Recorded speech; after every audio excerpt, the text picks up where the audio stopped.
Sudah banyak hari ini pelanggaran HAM di Indonesia yang viral, sangat viral.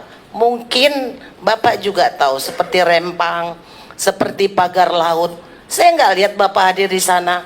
Apakah menurut Pak Menteri Rempang itu tidak melanggar HAM? Setelah 105 hari bekerja, kami nggak nampak sedikit pun apa yang sebenarnya Bapak kerjakan selama jadi menteri.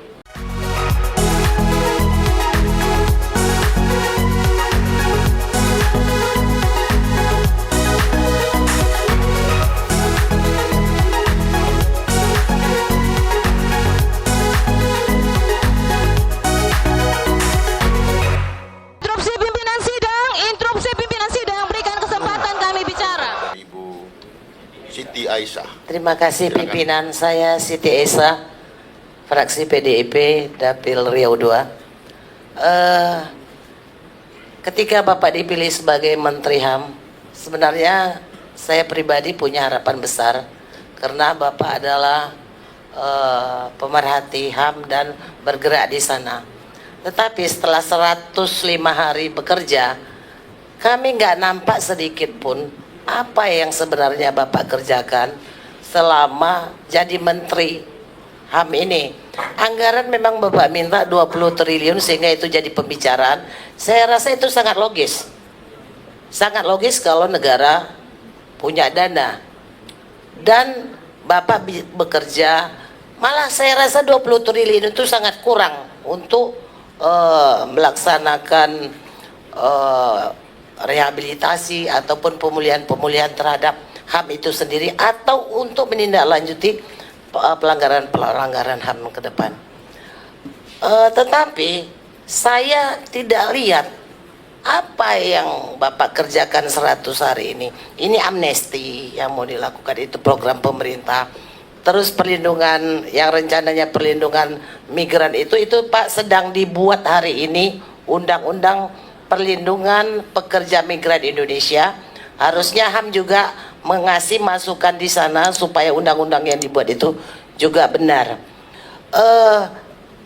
Sudah banyak hari ini pelanggaran HAM di Indonesia yang viral, sangat viral.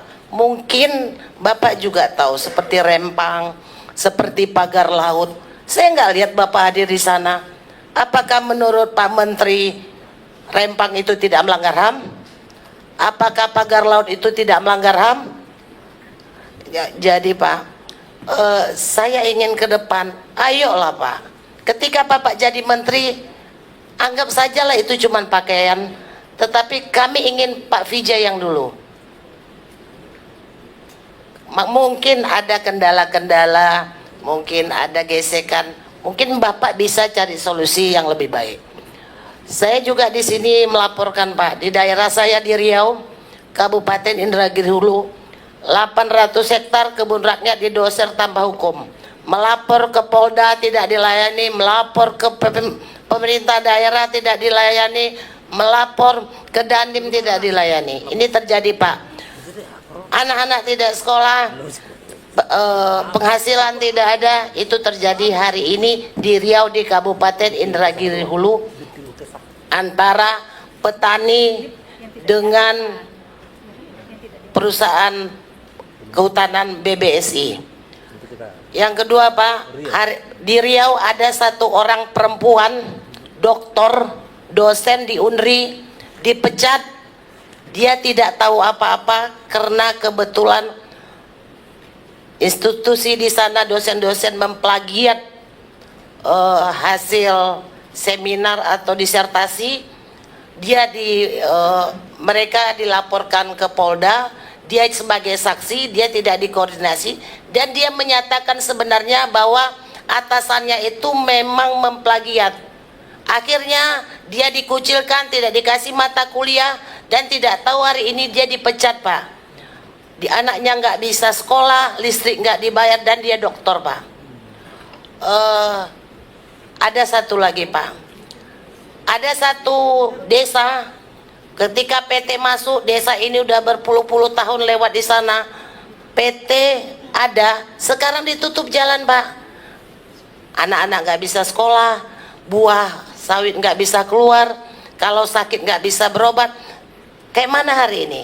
Melapor ke Pemda nggak bisa Pak, polisi nggak bisa, kemana nggak bisa. Padahal sedangkan tanah hak milik saja itu wajib berfungsi sosial. Hak milik di Indonesia sertifikat tidak fungsinya mutlak.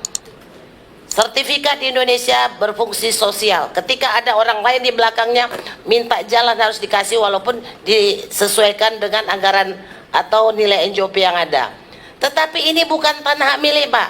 Kalau HGU itu adalah tanah masyarakat, HGU itu hak guna usaha, dia meminjam tanah desa dan sekian waktu akan dikembalikan. Ketika orang pemilik HGU hari ini, seolah-olah tanah itu tanah dia. Rakyat tidak boleh lagi lewat di tanah yang memang punya rakyat. Itu melanggar HAM Pak. Saya minta tolong sekarang mereka terisolasi, sekolah harus memutar lewat sungai. Minta tolong itu juga di Indragiri Hulu Pak. Jadi kalau Bapak tuntaskan yang ini, baru saya yakin Bapak Menteri yang hebat. Terima kasih Pak. Baik.